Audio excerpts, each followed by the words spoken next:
Hey y'all, welcome back to Against My Better Judgment, the podcast where two friends, I'm Tamara Golden. and I'm Dannelle Whiteside, tell the truth, share the lessons, and laugh about the moments that we knew better but did it anyway. Each week we share real stories about the times that life surprised us, stretched us, or just straight up humbled us, and the lessons that we learned along the way. And this season, we're switching it up a little bit with How I Learned segment, where we will tell about how we grew, how we navigated corporate America, how we learned things in our personal lives. And this episode will be how Dannelle learned to live without her father. But before we do that, let's talk about how we've been. How's your week? Another great week. I'm inking contracts, which is great in the mediation practice. So feeling really good, going strong. Good season for me. Yeah. Been a good season for me as well. Very busy. The kids are in school and I'm in school. And so just navigating all of that, it's been really a process of just learning how to be organized and developing a structured work plan because, you know, life be lifing.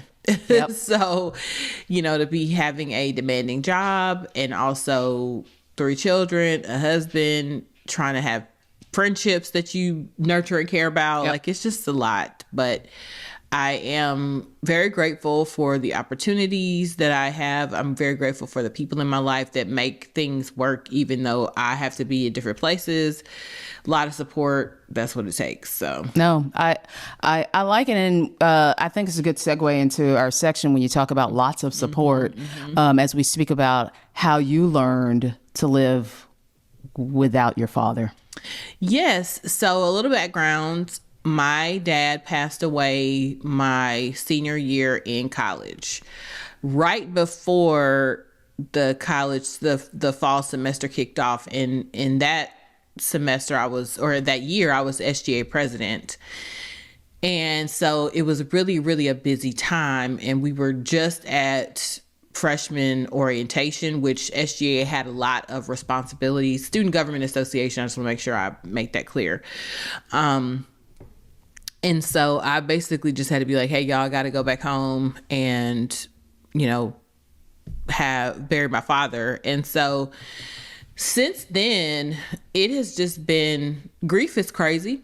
I mean, I really, because I was beginning my senior year and I was very busy with all of the things that college life brought to me, I just really didn't take time to grieve. Like, I was like, I don't have time for this. I certainly cried at the service, but then afterwards I was like, got to go back to school, got to do my thing.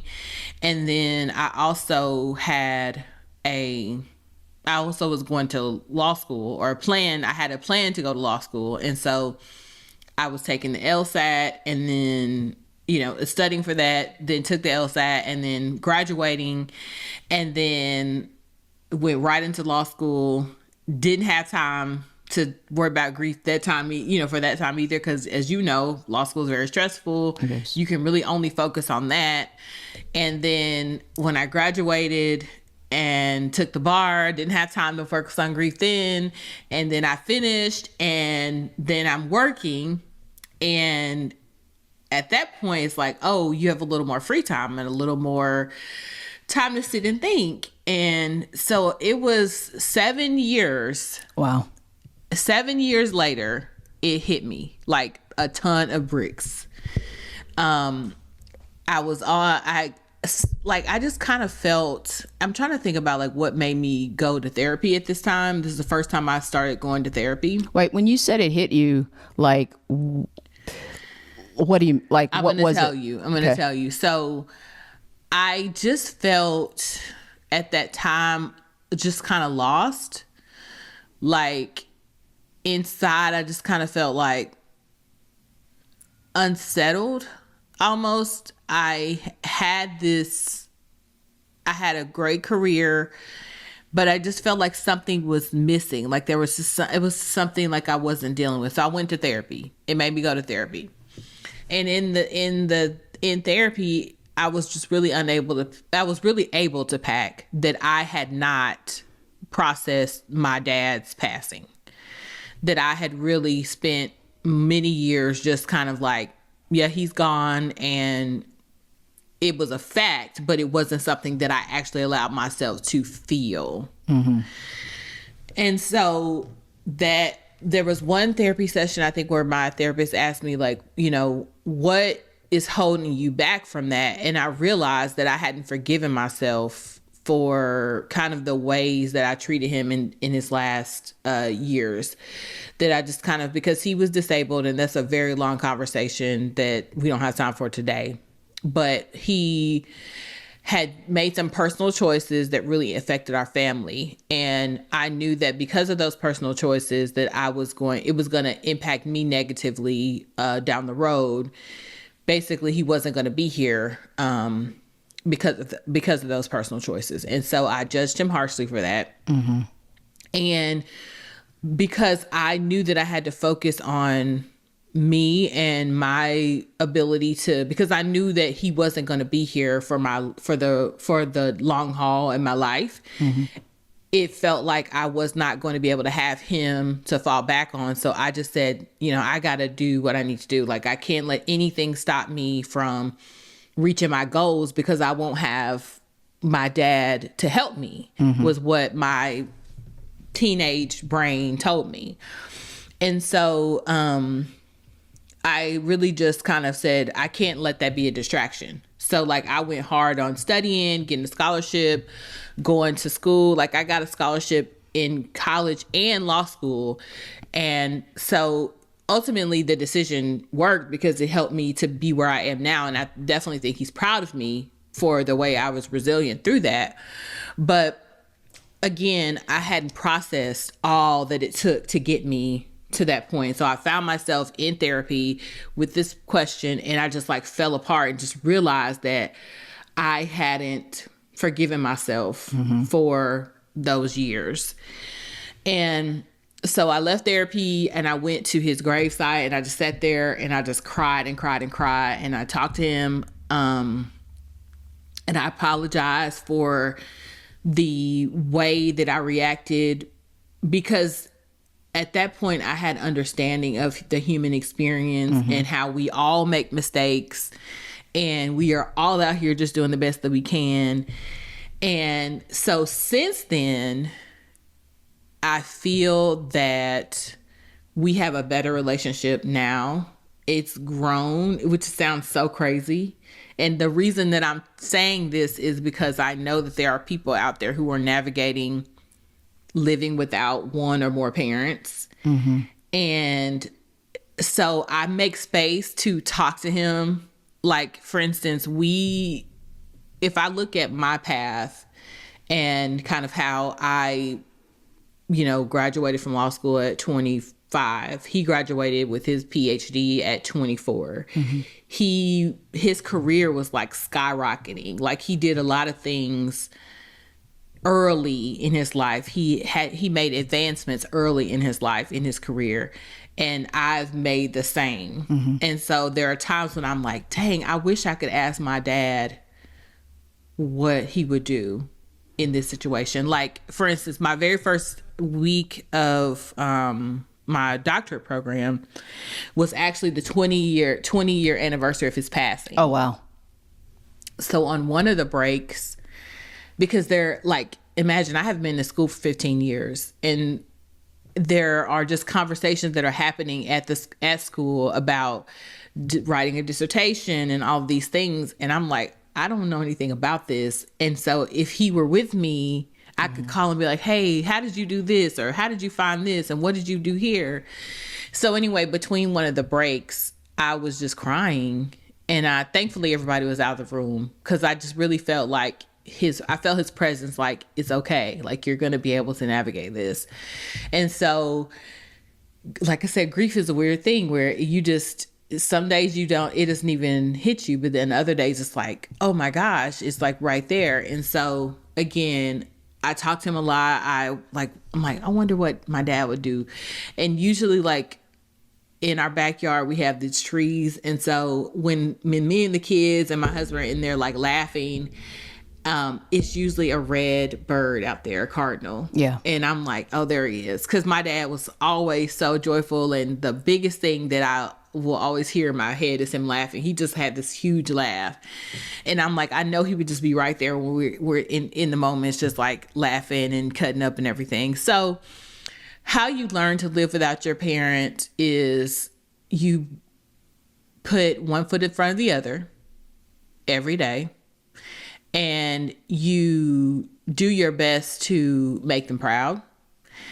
You reconcile in yourself, like if there were conversations that you wish you would have had, or things that you wish that you had a chance to at least learn from them. And, you go through those things in your mind, but just realize that there's grace on both sides.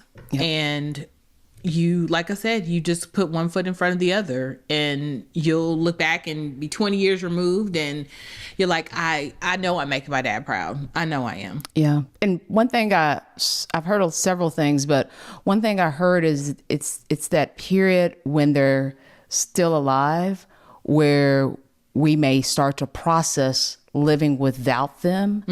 And do you have any message to me and some of our listeners about, like, instead of thinking about how to live without them in that period where they're still alive and that their winter is coming, is there something to tell us about learning how to live with them when their winter is imminent and right in front of us? Yeah, I think don't leave a conversation unhad.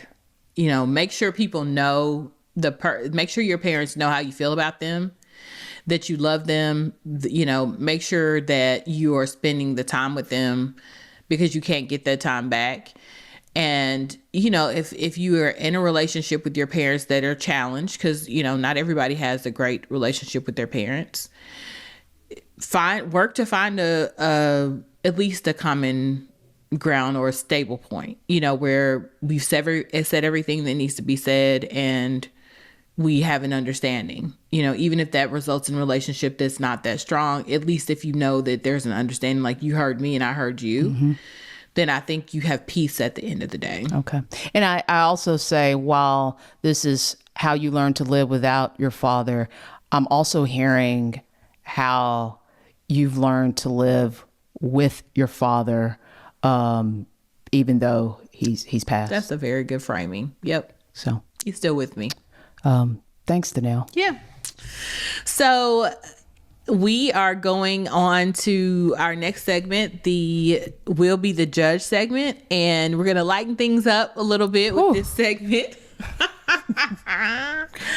And this is where we ask our listeners to send us their real life dilemmas, and we give you our totally unqualified but deeply passionate opinions. I can't wait for this one. Yes. So we've got a letter from Kyle, and Kyle is actually a girl. Okay. And she says, "Hey ladies, love the show. Quick question. My neighbor gave me their Wi-Fi password last year when my power was out, and I still have the password. They never changed it, and I'm still using it just for email and a little scrolling. She wants to know, is this illegal? Or is this just smart neighborhood networking?" Kyle. Kyle might be my neighbor or my cousin. But so there's a lot in that, Kyle. So first off, I'm going to say, again, you have a neighbor being neighborly. Gave you that Wi-Fi password, which I still don't understand because the power was off. Regardless, it sounds like you didn't have, because, okay, I don't really understand all of your scenario, Kyle, because it's still not really adding up. But regardless, for whatever reason, you got your neighbor's password. It was a one-off. I will say, usually in that fine print, it's kind of like you're probably not supposed to share a Wi-Fi password between houses. So I'm not saying whether it's legal or not. I'm pretty sure that, whoever your provider is don't want you sharing. Since that's the case, we'd all have one Wi-Fi password and be hanging out. That's true. It's just a matter of almost like a etiquette almost, or is it frugal? Is it maybe? Is it wrong? Is it right? I don't know. I mean, but if you're going to do it, at least let me know. Kyle, if you're going to keep my password, at least, let me know and let me decide. But it almost feels like a decorum. It just seems tacky. But I think it's tacky. How about that? So I would agree that it is tacky. Now, the person did give you their Wi-Fi passcode, and so they gave you consent to use it. So they trusted you. Yes, I'm going down the legal path. Yeah. Whether somebody's going to arrest you for doing that is probably not going to be the case. They might come back and say, hey, you owe me money for using this service that I gave you willingly. So that's true. Like, That's true. I think the calls of action probably would be the person that gave the Wi-Fi password, because they're the ones that's in the contract with the. Yeah, they're the ones who are in the contract. Like, this is your Wi-Fi. You're not supposed to share this. You're not. Kyle is good as gravy, good as gold.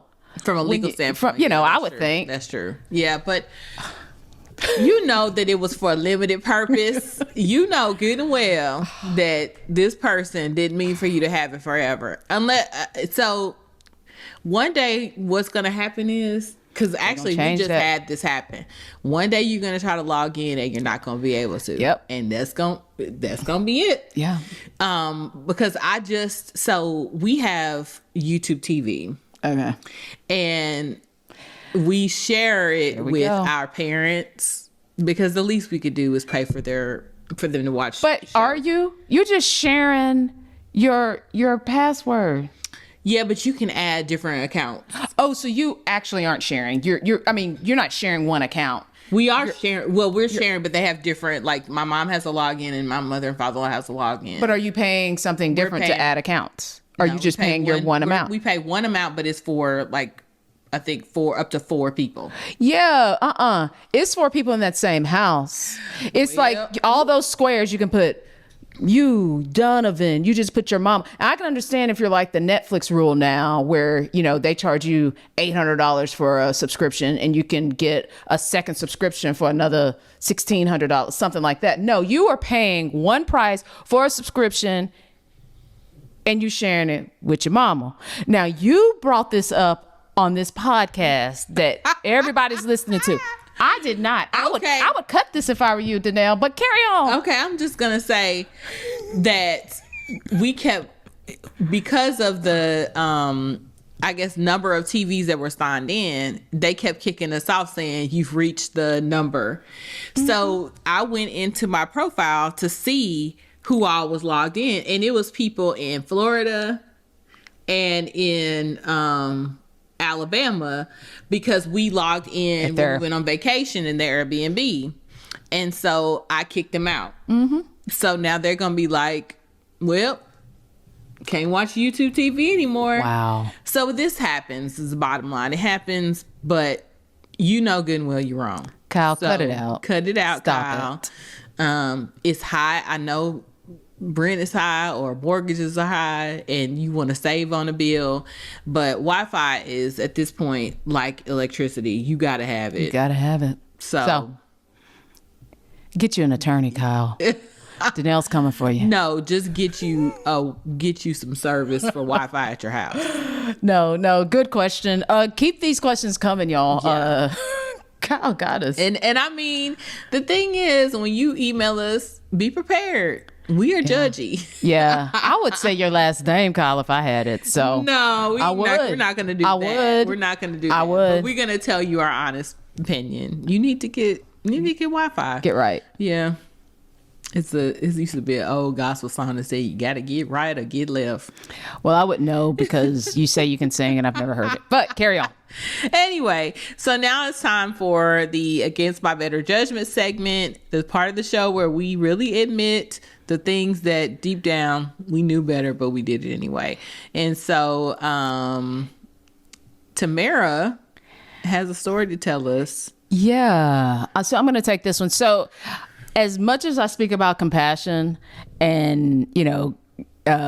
fitting in and inviting people into my life.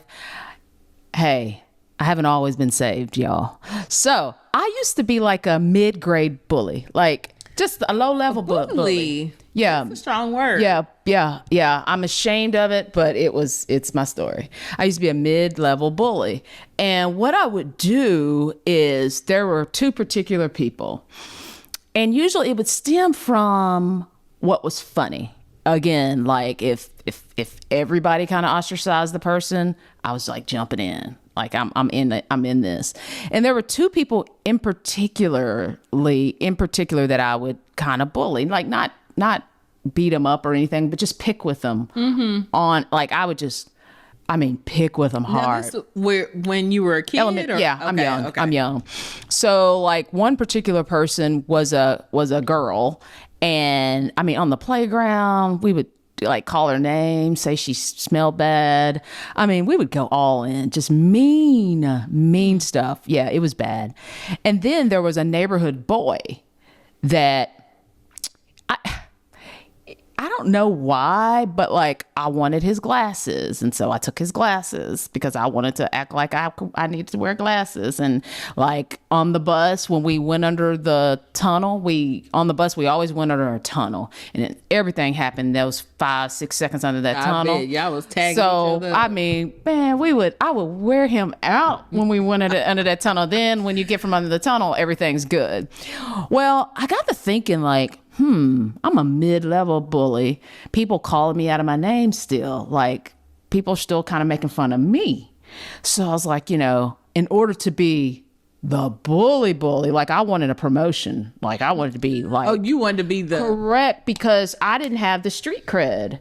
Like, I lived on the east side of the town. I had two people that I low-grade bullied, but nobody was giving me credit for that, and I was still being called names. So I got to thinking, I was like, in order to elevate my status and keep these folks from calling me names, I'm going to have to fight. Oh my gosh. So I knew who I had to fight. And the person that I was going to fight was a known fighter. And I knew that if I could whoop her, I would then be respected as like a bully, and people would stop calling me names. So I don't know what drum up the fight. And I apologize. Like, her name was Janie Dyson. Like, that was her name. And Janie, I'm sorry. She was really sweet, but she was tough, and she had the respect of being able to fight. So I was like, well, I shouldn't say I'm sorry, because if she was a fighter, then be real clear. Yeah. So, that's who I was going to fight. I didn't know why. I don't remember why we were going to fight, but we drummed this up. So we are on our way to school, not from school. We're on our way to school. We're in elementary school. The bus lets us off. I know that this fight's going to go down in this playground immediately before school. So we get to that playground. By the time we got off the bus, we are hype. And everybody's hyping you up to fight her? Yes. So the circle's around us, and I'm like, this is my chance. Janie, I thought we were equally matched. So I got her. I tagged her fast. Like all this walking around with nothing on my shoulder, knocking stones off. We didn't do any of that. I tagged her quick. All right. Where did you hit her? I don't know. But put it like this. By the end, we ended up on the ground, which everybody always ends up on the ground. And the reason I say against my better judgment, number one, I picked the wrong person. Because the way I remember this fight ending is me being on my back and me holding her hand up. She had a shoe in her hand. And I remember saying, the shoe, somebody get the shoe. And that's the end of the fight. Like, that's all I remember. Did she hit you with the shoe? I don't know. I don't think she ended up hitting me with the shoe, but I'd say she won the fight. And let's just say, I just hung it up. Like, I didn't bully no more. I did not get promoted, nor was I any longer a mid-grade bully. I hung it up. So bully. I was bullied. I say that to say, you picked a fight with the bully and lost. Against my better judgment, I picked the wrong bully. She said not today. So, as she should have, because Janie was minding her business. She was, probably. And here you come, trying to make a name for yourself. Yep. I will tell you, I have never been in a fight. What you talking about, Willis? I have never been in a fight ever in my life. I mean, me and my brother used to, what they used to call skibbity paps, No. I can tell by the use of the word skibbity paps, you've never been in a fight. No, nobody does. I don't know what that is. So no, never been in a fight. And the thing is, for me, I'm gonna have to hit you. No. Like, I don't want to. I really don't, but I just feel like you need to have been in a fight. Like, I think I'm about to hit you. Fight you. Yeah, we about to fight. Now, I think I'm just gonna slap you like right now. Yeah, that would be a viral moment right there. Oh my gosh. I feel like I carry myself like you don't want to mess with me. I think in general, I'm just that way. Like I'm probably not somebody that you would try. Like I kind of just feel like I wish would. Yeah, that's true. That's my energy all the time. I mean, I'm nice and I'm friendly, but I think people understand that I am to be respected. So because of that, and now I had people that I'm really thinking about if I had been bullied. I never was physically bullied. Like I remember one time in 6th grade, the first day of 6th grade, I had on this all yellow outfit that my grandmother made for me. And I thought it was so cute. And then I got to school and 2 boys were calling me Banana. They called me Banana the whole day. That's going to happen. That's going to happen. Your grandmother knew that. No. That's what happens when people are in all yellow. It's the obvious. Like if you're in all orange, you'll be called orange. I picked out the fabric and everything. I was excited because it was like... she still knew the result. I mean... If you wore it today, I'm going to call you Banana. Like, and then I'm going to hit you. And then we're going to be fighting. Well. But I generally feel like there are no words... Like if you really think about it. There are no words in the English language that you could say to me that's going to make me fight you. Oh, that's fine. You're better than me. I mean, we have established that you are better than me. We haven't. I'm telling you, yes. You probably feel that way. What is something somebody can say to you right now that's going to make you fight? I'm not going to give them power right now. Like, really think about it. It's just no words you can piece together in the English language. I mean, you can even talk about my kids. Fight. I mean, honestly, like I'm not telling you. If you talk about your kids, I'm gonna fight you. I'm not telling you to talk about my kids. I'm just saying I'm gonna say something back to you. I'm not saying that I'm not gonna answer with something, but it's not gonna be with my. Well, my hand gonna be doing this right here. Like I'm telling you, I'm gonna be doing this right here because we are about to fight. When you see this is a universal symbol that I'm shaking this hand, but I'm coming with that left. Like. Now it's not to say I won't. Like if somebody put me in a situation where I had to defend myself, I will do that. But you have to practice. Where am I getting practice? I'm telling you, like, you can't have your first fight be your fight. Like, we're going to have to practice. I'm about to knock you out in a minute. Like, this is going to happen. So, anyway. I'm glad you're not a bully anymore. I'm not. Because the world needs less bullies. Agreed. That's one of the things that we tell our kids, like, don't be a bully. Yep. Take up for the bullies. I'm probably one of those people that was like, if I saw somebody, being mistreated, or like if I saw somebody who didn't have a lot of friends, like I'd talk to you, Mm-hmm. Thanks. That's how we became friends. No, that's not how we became friends. But I am not, at least I hope I've never been a bully. Yeah. You kind of bullying me like today. How? Okay, just kidding. So I agree. That's the woman who threatened to hit me. That's true. Yeah. Anyway, so I'm glad you have changed your ways, and bully behavior takes place whether you're a kid or an adult. Like I've seen some adult bullies too. Yeah. They're in your workplace, they're in your church, they're in your friend group, on your street, at your family reunion. Don't be a bully. Yeah, this is the biggest morals of the story. Even Kyle bullying her neighbor for the Wi-Fi. Yeah, because something's missing with Kyle's story. The electricity out, barring Wi-Fi. Yeah. I'm not buying it, Kyle. Yeah. So. And I also learned, my dad was like, he taught me a lot about treating people with respect. Mm-hmm. And like I remember one time me and my brother were at the table laughing about actually, we were laughing about something inappropriate. And my daddy was like, no, we don't talk about people that way. And so that just like showed me a baseline of like, okay, we respect people. Yep. And so we not bullies around here. And I'm glad you're not anymore either. Me too. So with that being said, that's the end of our episode for today. Make sure that you get your own Wi-Fi. Make sure you don't share your password. Don't share your password, people. And if you like today's episode, hit us up. Send us the email at againstmybetterjudgmentpod@gmail.com. Send us your we'll be the judge questions, and we will definitely be the judge. Yeah. And don't forget to give us thumbs ups, give us some comments, give us 5 stars. 5. And we'll see you again next week. Yep. Hit us up, Facebook, Instagram, Against My Better Judgment Pod, and we'll see you next time. All right.